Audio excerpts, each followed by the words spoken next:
कि diesel petrol पे हमारा कोई कंट्रोल नहीं है। यदि डीजल पेट्रोल के ऊपर आपका कोई कंट्रोल नहीं है तो 2014 के अंदर जो चुनावी भाषण देते थे वो क्या पिछवाड़ा से बोलते थे?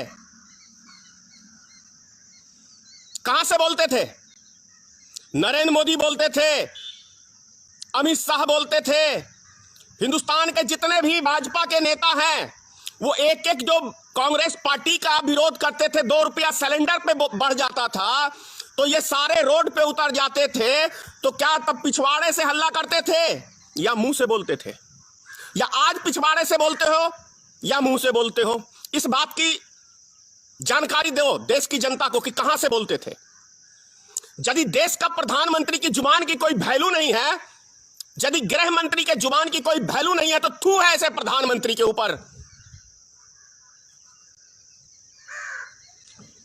यदि अंतरराष्ट्रीय बाजार के अंदर कच्चे तेल की कीमत बढ़ी ही नहीं और भारत सरकार बढ़ाए जा रही है तो यह पैसा किसके खजाने में जा रहा है? क्या उद्योगपतियों की दलाली करने के लिए सरकार बनाया था क्या भारत की जनता ने? या देश की सारी संपत्ति बेचने के लिए आपको मत दिया था भारत की जनता ने? यह चुनाव में बोलना चाहिए था कि मुझे आप मत दो, मैं देश की एक एक संपत्ति को बेच दूंगा। ये उस टाइम बोलते ना, लेकिन उस टाइम में तो ये नहीं कहा था। उस टाइम में तो कहा था कि हम भ्रष्टाचार के खिलाफ लड़ रहे हैं, जितना काला धन है विदेश में स्विस बैंक के अंदर उसको हम 100 दिन में लाएंगे, ये कहा था ना। 2 करोड़ नौजवान को रोजगार देने का ये कहा था ना। 100 दिन में महंगाई कम करने का कहा था ना। डीजल पेट्रोल 35 रुपए बेचने के लिए कहा था कि नहीं कहा था? नहीं कहा था तो क्या गांड से बोल रहे थे या मुंह से बोल रहे थे?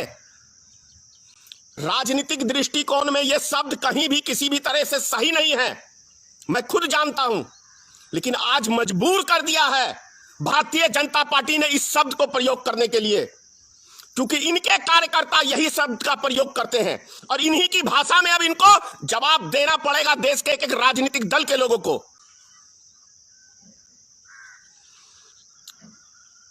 कृष्ण भगवान ने कहा था कि पाप कचरा को साफ करने के लिए कभी कभी कचरा बनना पड़ता है।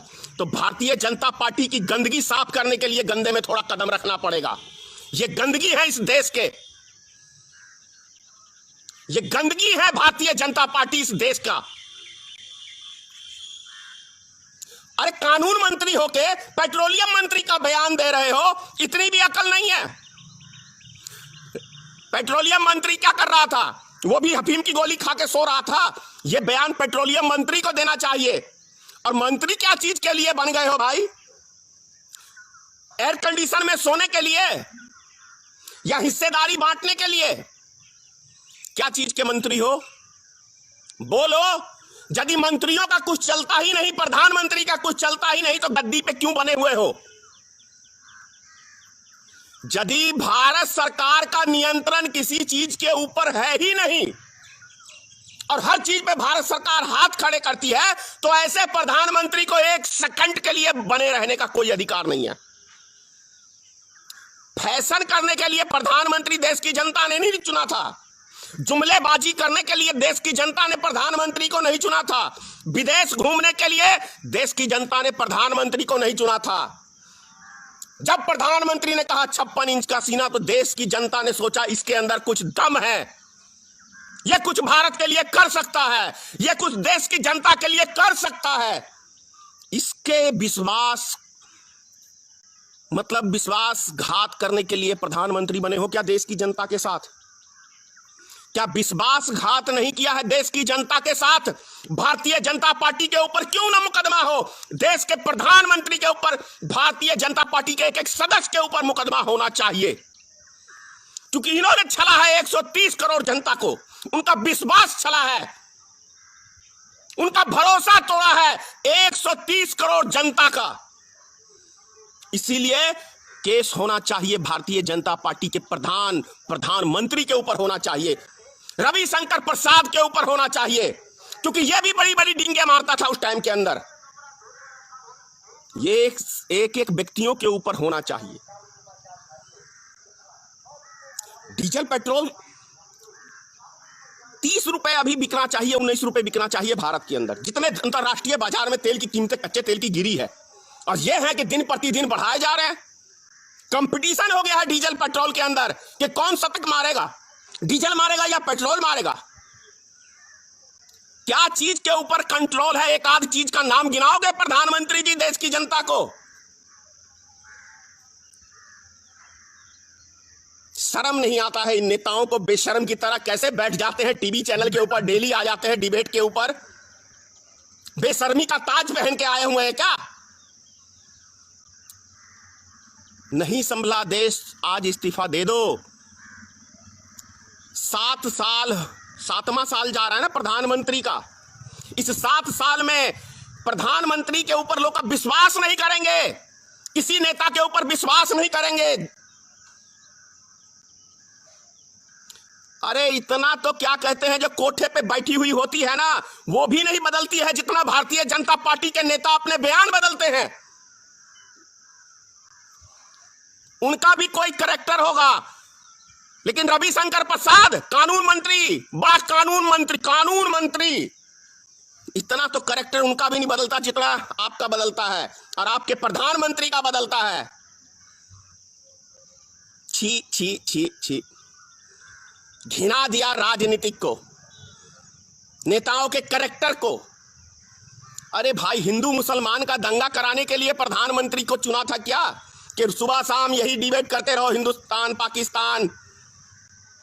विकास नहीं होता। कहां ले जाओगे इस देश को, ये तो बोलो।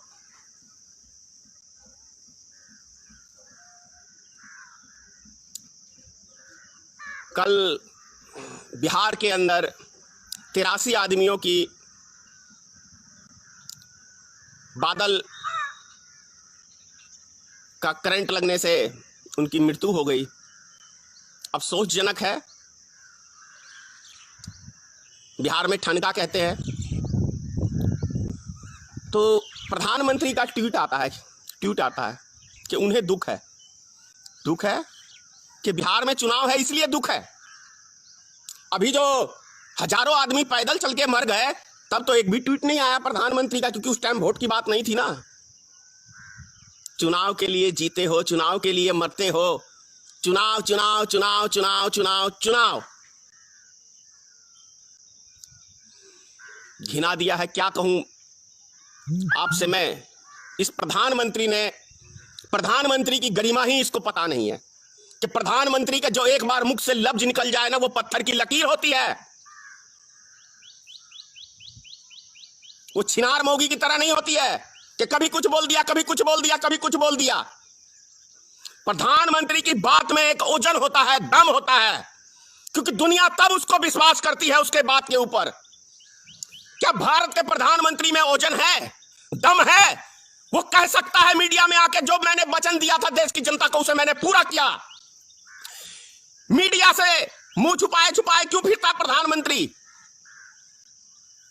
कभी देखे हो भारत के अंदर कि कोई प्रधानमंत्री मीडिया से दूर भागता हो प्रधानमंत्री बनने के बाद, कि मीडिया कहीं उससे यह सवाल ना पूछ ले कि आपने चुनावी वादे में क्या क्या देश की जनता से कहा था और कितने उस वादे के ऊपर खरे उतरे प्रधानमंत्री जी? इसीलिए मुंह छुपाए फिरते हो। अभी आपको याद है ना, 5 साल में 2019 के चुनाव जीतने के बाद श्री नरेंद्र मोदी ने पहला प्रेस कॉन्फ्रेंस किया था। नरेंद्र मोदी के प्रेस कॉन्फ्रेंस में अमित शाह जवाब दे रहे थे, मोदी ने सवाल का जवाब नहीं दिया, क्योंकि वो मुंह दिखाने लायक है ही नहीं व्यक्ति किसी को। भारत का प्रधानमंत्री देश की मीडिया को अपना शकल दिखाने योग्य नहीं है। जो कोई पत्रकार, ईमानदार पत्रकार, उससे कोई ढंग का सवाल ना पूछ ले, पानी पानी हो जाएगा ना मोदी। अरे दम है तो आ जाओ प्रेस कॉन्फ्रेंस के अंदर और दो मीडिया के सवालों का जवाब। ऐसा नहीं है कि सारे मीडिया वाले गोदी मीडिया ही बैठे हुए हैं। इस देश में ईमानदार लोग भी हैं, देश प्रेमी भी हैं, जो देश से प्रेम करते हैं, देश के नागरिक से प्रेम करते हैं। ऐसा नहीं है वो जी न्यूज का, न्यूज 18 का पत्रकार, रिपब्लिक भारत का भड़ुआ। ये भड़ुए पत्रकार हैं, पत्रकारिता को कलंकित करने वाले हैं। अगर पत्रकारिता को कलंकित किया है तो इन 3-4 टीवी चैनलों वालों ने किया है। क्योंकि इनके जो जितने इसके जो क्या कहते हैं मालिक हैं वो सारे भारतीय जनता पार्टी के लीडर हैं। ये भारतीय जनता पार्टी का चैनल है, इसीलिए ये भड़ुआगिरी कराते हैं इस डिबेट के ऊपर। मैं जानता हूं कि मैं जो बोल रहा हूं ये अब शब्द नेता का नहीं होता है, लेकिन आज मजबूर हूं। जैसे कल रविशंकर प्रसाद ने कह दिया, हाथ खड़ा कर दिया कि हमारा कोई बस नहीं है, मजबूर से बोल रहा हूं, मजबूरी से बोल रहा हूं। ये राजनीतिक में किसी भी दृष्टिकोण से ऐसे शब्दों का कोई स्थान नहीं है, मैं खुद कह रहा हूं, लेकिन मजबूर हूं। आज घृणा होती है ऐसी राजनीतिक से। राजनीतिक वो होनी चाहिए जो देश को मजबूत करे, समाज को मजबूत करे। राजनीतिक ऐसी नहीं होनी चाहिए कि देश को खोखला करे, समाज को खोखला करे, कुछ उद्योगपतियों का जेब भरने के लिए। इतनी गुलामी तो अंग्रेजों की भी, वैसे तो ये गुलामी अंग्रेजों की भी करते थे ये आरएसएस के लोग, ये है ही है गुलाम, और आज भी ये गुलामी करते हैं, उद्योगपतियों के गुलाम हैं। लड़ाई है हम लोग की, इस सब चीजों की लड़ाई है, लड़ेंगे हम लोग। देखा अभी प्रधानमंत्री का सर्वे कराया गया था, जितनी गोदी मीडिया है उसने, कि प्रधानमंत्री की साख गिरी तो नहीं है, और जितना भी दम था लगा लिया इस गोदी मीडिया ने, लेकिन प्रधानमंत्री का साख देश की जनता की नजर में गिर चुका है, अब नहीं उठने वाला। वो कहावत है ना, काठ की हंडिया बार बार नहीं चढ़ती है, एक बार में जल के राख हो जाती है। लेकिन राख को भी राख करने का काम मोदी सरकार ने किया है, देश की जनता के साथ विश्वासघात किया है, इसलिए अब नहीं, अब नहीं, अब नहीं। इतना ही कहूंगा। कुछ शर्म लिहाज है तो आज अभी इसी क्षण भारतीय जनता पार्टी के एक एक सदस्य इस्तीफा दे दें अपने अपने पदों से, क्योंकि जब तुमसे देश नहीं संभल रहा, किसी चीज पे तुम्हारा नियंत्रण नहीं है, तो तुम्हें सत्ता में बने रहने का कोई अधिकार नहीं है। जय हिंद, सीताराम, मां भगवती, मां जगदंबे, मां दुर्गा हमारे देश की सेना और हमारे देश की नागरिक की रक्षा करना माता। जय हिंद।